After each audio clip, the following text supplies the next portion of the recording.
আসসালামু আলাইকুম dear viewers, আমি আজকে আপনাদের দেখাবো কিভাবে একটি ট্রান্সফর্মার বানানো যায়। তো আমরা প্রথমে এরকম ববিন নির্বাচন করেছি, ববিনের মেজারমেন্ট দৈর্ঘ্য এবং প্রস্থ মেজারমেন্ট করে নিয়েছি। দেখুন, দৈর্ঘ্য হচ্ছে 1.8 সেন্টিমিটার এবং প্রস্থ হচ্ছে 1.5 সেন্টিমিটার।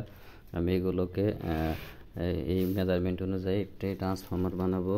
তো ই কোর দেখতে পাচ্ছেন এবং আই কোর আছে আমার কাছে, এবং এগুলো নিয়ে আমি বসাবো।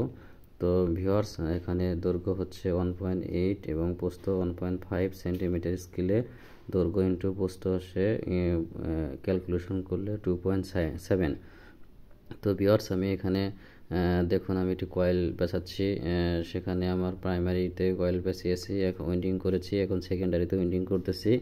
তো ভিউয়ার্স দেখুন, আমি এখন এটাতে কিভাবে ই কোরটা বসাতেছি। প্রথমে আমি ই কোর বসাবো।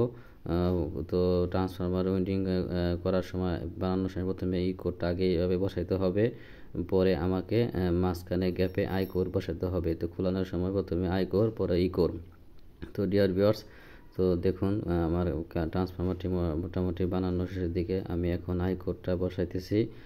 ভিউয়ার্স দেখুন, তো আমার এখানে পূর্বের একটি ক্যালকুলেশন ছিল, রেশিও ধরা হয়েছে 7.5, ভোল্টেজ ধরা হয়েছে 7.5, রেশিও 7.5 ভাগ 2.7, তাহলে আসে 2.77 টান, এবং 220 ভোল্টের জন্য আসে 612 টান, এবং প্রাইমারিতে সেকেন্ডারিতে আসে 50 টান। আমার উইন্ডিং শেষ। আমি এখন ট্রান্সফরমারটিকে চেক করব। ডিয়ার ভিউয়ার্স দেখুন, আমি এখন 18 ভোল্টের জন্য এটিকে মেকিং করেছি, উইন্ডিং করেছি। তো আমি এক সিরিজ লাইনের সাথে আমি এটা চেক করব, লাইন কানেকশন দিয়েছি। ভিউয়ার্স দেখুন, আমি এটা এখানে দেওয়ার পর আমার সুইচটা চেপে দিয়েছি। ডিয়ার ভিউয়ার্স দেখুন, আমার এখানে একটু হালকা ভাইব্রেশন হচ্ছিল, হাত দিয়ে চাপ দেওয়ার পর ভাইব্রেশনটা একটু কমেছে। আমি যদি এখনও বার্নিশ করিনি পুরোপুরিভাবে, সবগুলো করে লাগাইনি, তারপরও হালকা ভাইব্রেশন হচ্ছে ট্রান্সফরমারটি।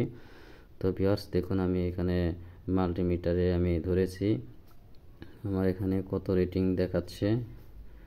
ভিউয়ার্স দেখুন, এই তো 20.41। আমি এটি 18 ভোল্টেজের জন্য এটিকে উইন্ডিং করেছি। এখন দেখুন 18 দ্বিগুণা 36। তো ভিউয়ার্স দেখুন, আমার এখানে ভোল্টেজটা আমি এখানে আউটপুটে ধরেছি, মাল্টিমিটারের দুটি প্রোব ধরার পর আমার এখানে আছে 39.63, অর্থাৎ আমার এটি একদম অ্যাকুরেট এবং 100% ট্রান্সফরমার উইন্ডিংটা ঠিক আছে, এবং ভোল্টেজ রেটিংটা ঠিক আছে। তো ভিউয়ার্স, আপনারা এটা এরকমভাবে ট্রান্সফরমার বানাতে পারবেন খুব সুন্দরভাবে।